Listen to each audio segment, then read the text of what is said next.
I sometimes feel that the term cult classic gets tossed around a little too freely, but one movie I think that's definitely deserved the title is the 1993 movie Freaked, a film that I managed to randomly catch on TV once in the middle of the night in high school and spent the next several years thinking I maybe dreamed up. Turned out it is real, and it's very goofy.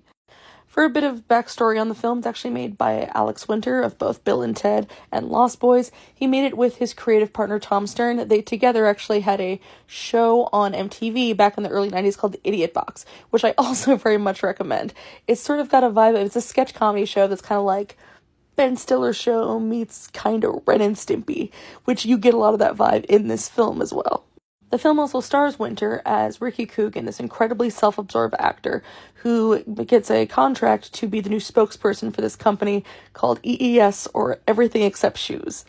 He's set to go to South America to try to dispel these rumors about how the company is spilling toxic waste, these new chemicals they're making, and in the process of that, he ends up getting kidnapped by Randy Quaid, who runs a crazy amusement park called Freakland. For those who enjoy So Bad It's Good, this is giving kind of nothing but trouble vibes, though I promise this movie is actually pretty funny without the So Bad It's Good.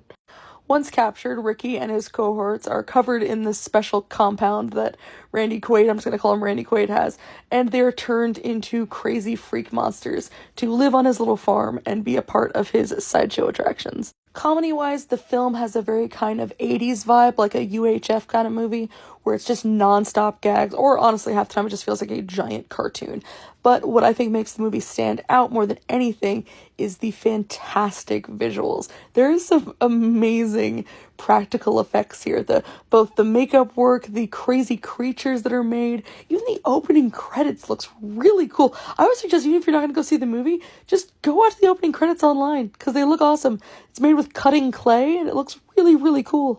The film, being too weird for its own good, sadly was buried by the studios, and no one ever really heard about it. It did not do very well, but thankfully I've noticed that people are starting to pick up the movie and enjoy it a lot more. I remember for a while being the only person I ever knew that had ever heard of this film, and I happily own a copy of it on DVD, which is apparently very, very hard to do. It's almost impossible to find. I happened to purchase it, this is some idea of how long ago it was, at a Tower Record one day, so I hold on to that DVD with pride.